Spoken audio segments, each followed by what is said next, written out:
नमस्कार, प्रणाम।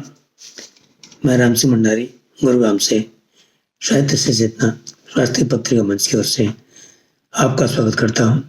साथियों, काफ़ी समय बाद आज वीडियो अपलोड कर रहा हूं। कोई त्रुटि रह गई हो तो मैं आपसे क्षमा चाहता हूं। आज का विषय है संतोष।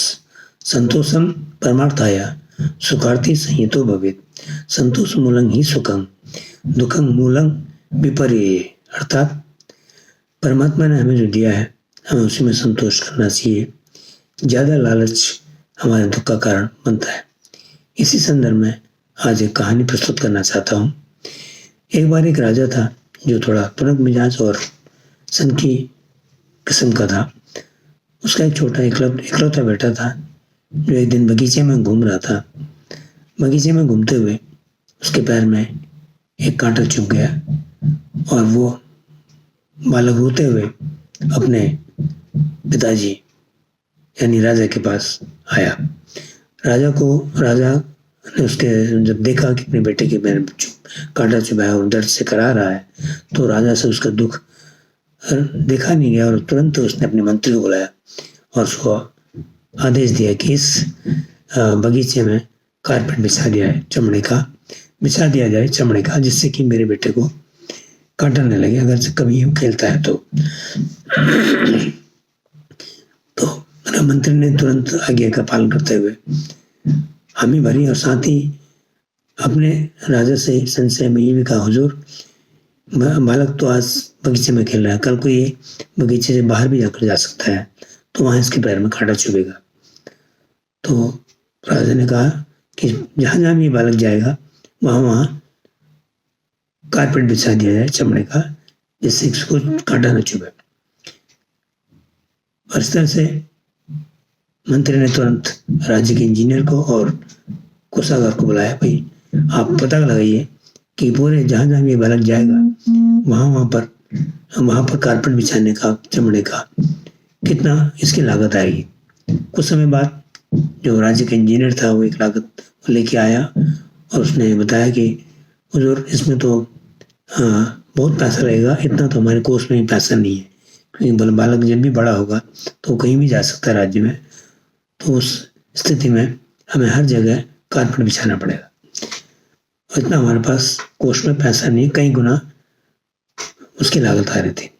तो राजा को बड़ा आश्चर्य हुआ और उसने सोचा कि इसका उपाय क्या होगा, कि कैसे मैं अपने बेटे को इस दुख से दूर करूं और इसको कांटा न लगे, इसके लिए क्या उपाय हो सकता है। तो फिर वो अपने गुरु के पास गया। गुरु ने उसकी बात सुनी और राजा से कहा, हुजूर राजन आपका कहना तो ठीक है कि आप अपने बेटे का दुख नहीं देखना चाहते, लेकिन जो आपने बताया है, जो स्थिति बताई है अपने कोष की और जो लागत की, तो कोई व्यवहारिक नहीं है। तो मैं आपको एक उपाय बताता हूँ, अगर आप मंजूर है तो बताइए। हाँ तो कहिए।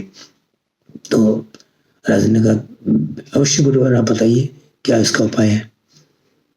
तो गुरुजी ने कहा, देखो राजन, आप पूरे राज्य में भी कारपेट बिछा देंगे और सारे लोग भी सब और राजा भी अगर कारपेट बिछा देंगे पूरे उस धरती में, तब भी उसकी वो जो लागत आएगी तब भी वो पूरा नहीं कर पाएंगे। तो इसमें अच्छा ये है कि आप किसी एक अच्छे जूते बनाने वाले को बुलाइए और उससे अपने बेटे के लिए 4-5 जोड़ी जूते बनवा लीजिए, जिससे कि ये कहीं भी जाएगा इसको पैर में कांटा नहीं चुभेगा और उसकी लागत भी कम आएगी। तो राजन ने तुरंत जूते बनाने वाले व्यक्ति को बुलाया और उसने पूछा, भाई इसके लिए आप 4-5 जोड़ी जूते बना लो। उसने बनाया, उसकी लागत भी बहुत कम थी।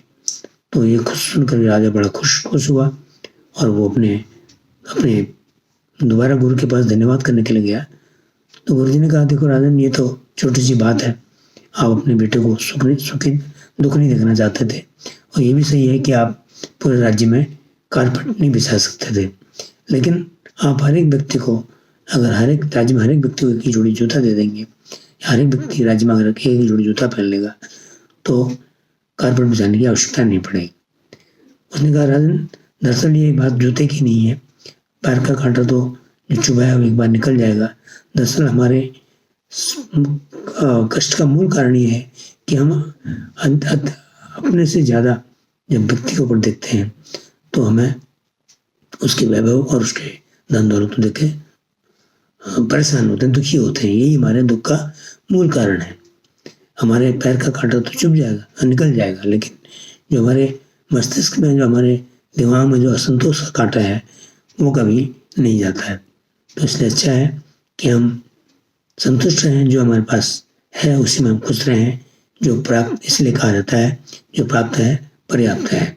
इसलिए इसमें इस संदर्भ में एक रसखान की दुआ है, गोधन गजधन बाज धन और रतन धन खान, जब आवे संतोष धन सब धन दौलत समान।